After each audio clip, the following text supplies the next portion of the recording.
talk music now? Yes. Okay, so I'm actually going to get our music radio personality, speaking of personalities, on the phone right now. You guys know him. Take a guess right now. See if anyone can guess what I'm talking about. Could it be Mark S. Allen? Oh, yeah. I hope he picks up. I told him I was going to call at this time, 8:24, because we want to go ahead and talk about why we're getting Marcus Allen. So recently, Sacramento was put on the list of the 5 most unexpected cities experiencing a live music renaissance. Woohoo! Now, we are #1 on the list. And that is a list that includes Pittsburgh, Memphis, St. Louis, and Oakland. And this was put out by Eventbrite. Eventbrite put this up because, you know, based on hits and traction on Eventbrite, Sacramento is at the top, hitting for live music. All things live music. And if you're not familiar with Eventbrite, I don't know the technical term as to what they do, but I know I've booked my tickets for events or for concerts via Eventbrite before. So I look at that as a reputable, you know, a company out there who's looking at statistics. But Marcus Allen, you're a radio personality. I want you to chime in on this. You've been covering radio and the music scene, and you've lived here in Northern California for years now. Does this surprise you that we're #1 on that list? Not at all. I think you have to gauge by the fact that it's just Eventbrite. This list was only compiled by Eventbrite because I dare to say we've always had a great music scene. If you look back to the old timers, there are bands that say some of their best performances, some of the roots of their success were born in Sacramento. The Beach Boys would say that. Wow. One of the earliest performances of the Rolling Stones in North America was right here in Sacramento. Jimi Hendrix, some of his biggest crowds early on were right here in Sacramento. And then back in the day when I was coming up, E40, some of the biggest E40 shows started Bay Area music. Right, Bay Area music coming over here. Cake, born and bred right here in Sacramento in the 90s. And then even now, if you look at some of the biggest people drawing YouTube crowds, they're starting right here in Sacramento with their performances. And look at some of the great venues. Harlow's, one of the, dare I say, in the nation, one of the best music venues of its size. Shady Lady. You can throw a rock downtown Midtown. Right there on our street. That's right. Also, I'm thinking back to my Vegas days when so much of the music scene was popping on the Vegas Strip. But of course, when you talk about where they're rooted from, I always say this, Marcus Allen, right? Say it with me. There's always a NorCal connection. But here's the thing, Carlos Santana, someone I've interviewed in the past who, yes, from San Francisco, correct? Absolutely. I mean, and if you start talking about the Bay Area spillover, right, just Northern California in general. On and on and on. MC Hammer. Tracy, shout out Northern California. Hammer started is right definitely from Oakland. So the hip-hop and R&B scene is alive and well. Like I said, E40, a lot of people think that his success was born in Oakland. No, E40 is from Oakland, but his biggest crowds started right here in Sacramento. KSFM 102.5 sponsors some of the biggest live performances of the hip-hop and R&B universe. That's insane. What do you think it is? What's in the water up here? I don't know. I think, you know, there's not as much of a distraction by other forms of entertainment. If you think about it, as much as I love Northern California and there's a lot to do, it's not going to be drawing the diverse other types of artistic cultures and performances that you're going to get. In Sacramento, we look to the music scene. And you got to remember, in regards to, especially when it becomes more of on par with hip hop and R&B. And so Northern Californians came from the South. Everybody pretty much dispersed during the Great Migration and landed in the Chicagos, in the New York Cities, in the DCs, in the Oaklands, in the Los Angeleses. So you brought that culture with you. So it's not abnormal or it's not far-fetched to have such a rich music culture in any of these cities. But now that I'm new to Sacramento, I don't really know any different because now Golden One Center is here. Gaga was just there. Bruno Mars, Lionel Richie, Mariah Carey.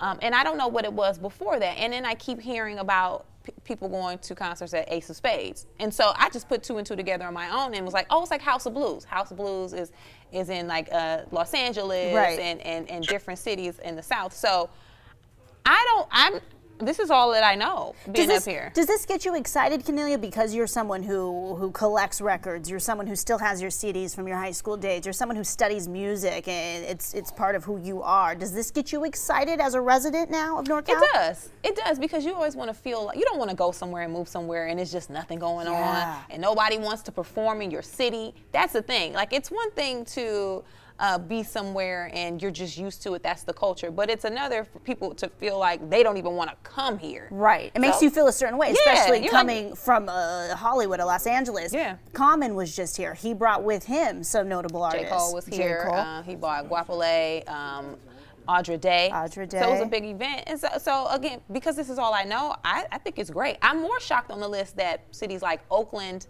and Memphis and St. Louis, who have always been rich musically, are on that list. That shocked me as a surprise for Eventbrite. Hey, Mark, for someone who works in radio, you're giving tickets out all the time, you're seeing the headlines every day. What do you think this means moving forward for radio stations? What does this mean for the scene up here? Well, what I love about it, and again, I think, you know, we're just talking about Eventbrite, and this is just their gauge. Sure. But the story itself is getting so much worldwide attention that I love that, because artists that are going to play a gig anywhere near here, whether it's Seattle or whether it's San Francisco or Los Angeles, maybe they're going to be more likely to do that one-off hop to Sacramento to play a gig here, so we'll see bigger names doing performances. I forgot to shout out to Chavez Park. That's one of the greatest music venues in the city. Really? Just a park. And by the way, did I mention that All Time Low is going to be playing there? And I've got your tickets to the press concert at now 100.5. I got your hookup. Boom. When can people catch you on 100.5? 100.5. I'm running back and forth all morning long while I'm doing the morning plan. Also, Cornelia, I have some bad news for you. Over the weekend, I drove past the House of Blues because some of my favorite SoCal live music moments have been in the House of Blues. It's like a ghost town over there. It's a ghost town over there.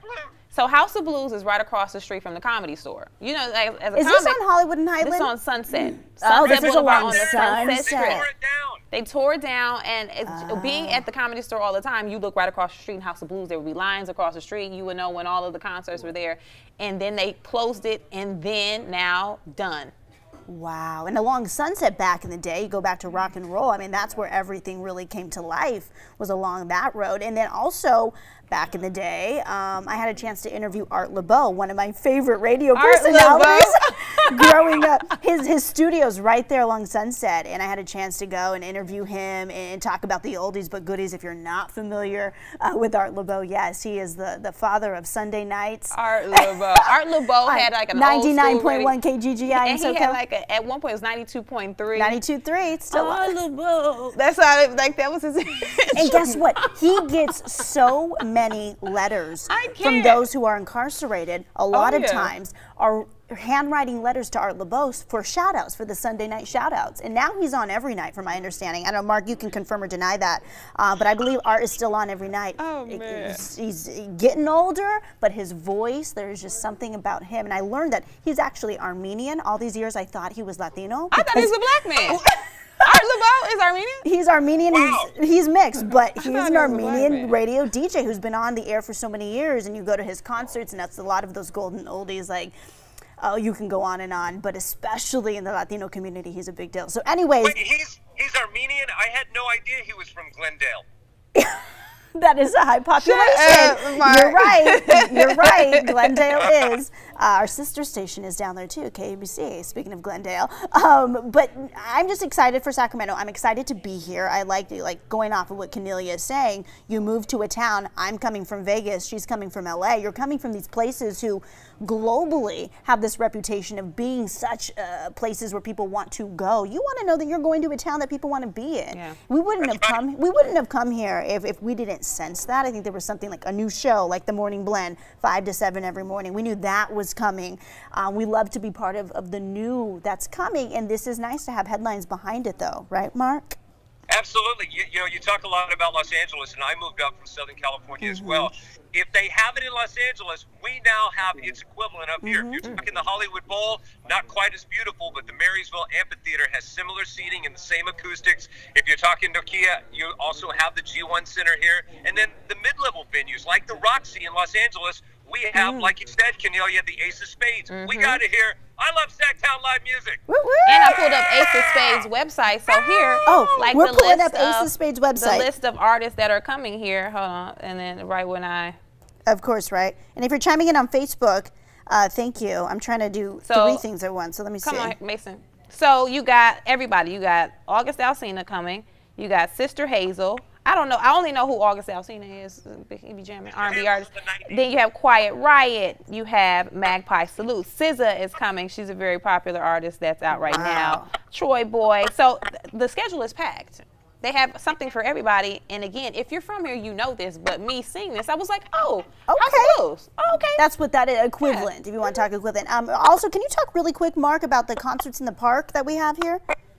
Yeah, and again, if you go back to that Eventbrite article that's getting global attention, yeah, they said it. One of the reasons that we have this big surge in live music in Sacramento area, it's because of our festivals. Concert in the Park draws a ton of great people. And then also the Farm to Fork Festival that we have that is truly a foodie event, also is wrapping itself around a lot of live music coming to town for that. That's if you go awesome. to that website, look at all the artists there. When I go to the Midtown Farmers Market every Saturday in Midtown Sac, you always see a live performer out there, some kind of acoustic performance, and it's so good. There was a woman on the clarinet the other day where I thought, wow, where'd she come from? Beautiful music, stemming all genres of music, right? Well, thank you, Mark. We appreciate it. One more time, where people can find you today on the radio. Okay, got now 100.5.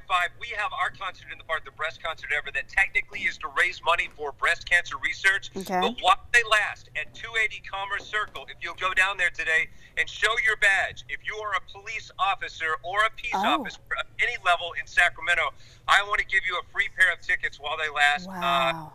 You know, just to do something positive. We're still heartbroken over what happened yesterday, but I'd love to give you a pair of tickets. Well, thank you, Marcus Allen. We'll add that information. Nice. And this is, again, in regards to the death of Deputy French and just how devastating that was yesterday in that officer-involved shooting. Luckily, the other 2 officers are going to be okay. So that's the update there. Marcus Allen, thank you for your insight, and thank you for the giveaway. I think that's awesome that you're doing that for our officers and our men and women who put their lives on the line. Okay, thanks, Mark. Bye, Mark. Okay, can we? So yesterday we had Mark's brother, and today we have Mark. So people chiming in. Glenn E40 is from Vallejo, actually. Yes, he also says NorCal rocks. People, and a lot of people are still chiming in about the Tommy topic. Keep chiming in, guys, because we read all of your comments, and that that's interesting because again everybody's divided on that pretty much. Is. I mean, that's what we are. We're in a very divisive time. So it happens. But as far as music brings everybody together. Music, that's the common language, right? Oh, you agree on a genre or not, you can groove and move to music, and that keeps everyone together. Well, with that said, Megan, what was your favorite concert that you've ever been to? Or what was not even the favorite, but what was the best artist's concert that you've ever been to? And you guys let us know what was your favorite concert or what was the best artist that you've ever seen live in concert. It was more of the reason. My first concert was NSYNC, but I don't remember that for the music per se. It was just like that moment in time. J-Lo's opening night. Okay. I look at Jennifer Lopez and I think more of Made in Manhattan, the rom-com movies as an actress, right? She was the fly girl back in the day. Remind me of the show? In Living Color. In Living Color. So she's hit all these different avenues. Selena, hello, Jennifer Lopez. But when I saw her in concert, and because it was opening night in Las Vegas at Planet Hollywood, it was blown up, right? You had Ja Rule, who's just one of my favorite artists of all time. Again, nostalgia. But he was there that night. She had, I think Pitbull was there that night. She had Lionel Richie. She just had this collaboration. So it was like going to this awesome concert, but it was J-Lo. So that's where I'm going to go with it. How about you? My first concert ever was New Edition. The biggest artist I've ever seen perform was Michael Jackson. I went to the Bad concert. I didn't know that. I was little. I went to the Bad concert, and we were in the nosebleed seats because this was before they had the big screen in the back where you could actually see. So you had to bring binoculars to the thing. And I was little, and this lady that we didn't know was, because I couldn't see, she was like, oh, I'll hold you. So she held me Stop it. for like an hour, and while we just jammed out at the Michael Jackson concert. Didn't know the lady, she was just a stranger, but she was at the concert, and then she was like, oh, I'll pick her up. Do you remember? I remember that. It was one of the best experiences I had because I was so little. I was so little, and just to see somebody like Michael Jackson perform in person, even at that age, you knew what it meant. Like So you had a connection to music even at that early age. Oh yeah, you knew. Well, my dad's side of the family, they're singers. They had a singing group, girl. It was, so this was, I grew up around music, and so now the current. And as far as one of my favorite concerts I've been to, Janet Jackson, Ooh, I had a great time at her concert. This was that would be 2008 or 9, Madison Square Garden. That was a good show. And how's that venue? I've never been to Madison Square Garden. It's great. You know what though? It's old. So, but it's so iconic. When you're in there, you're like, man, this is the Garden. But when you look like at the seats and like everything else, you're like, oh, it's a little. When you compare it to the brand new venues, right? I saw Lionel Richie, because we know Lionel Richie's on tour right now, and I saw him say, "There's just something special." He's been around the world, but there's something special about the Garden. That's cool. Madison Square Garden. Also saw Prince, but that's a whole nother. Did you? In case you guys don't know, listen, we're going to have 2 seconds. We're going to get Is that why you're wearing purple today? Purple, right, honey? No, I love Prince. Prince, at one point in Los Angeles at the Forum, did a bunch of shows, maybe 40 shows, where tickets were $25 each. Wow. This was in 2010, 2011. So everybody literally was just going to Prince concerts because he did so many shows, and his opening acts, Whitney Houston was the opening act before she passed away. This was right before she passed. And Chaka Prince. Khan, Esperanza Spalding. He had all of these openers that were amazing, like artists, because they've all worked with him in the past at some point. So that was a good That was amazing. experience. You know, as you're saying that, and I'm getting excited, music for my dad growing up was just such a huge deal. He can name off any artist you ever you bring up. Journey is his number one. I took him to the Journey concert in Vegas as well, and that so when we go to concerts, it's about the artist, yes, it's about the music, but it's about who you're going with too, right? It's about the experience. Yeah. It's about again, just being with everyone who loves a certain genre and just grooving with them. And for me and my dad, that was such a special moment because I hadn't spent a weekend with my dad, just him and I, in a long time. Yeah. So I'll always remember the Journey concert, and I had a chance to introduce him to the band backstage after. So my dad was all goo goo gaga, this military guy, so that was cool. Funny. That was cool.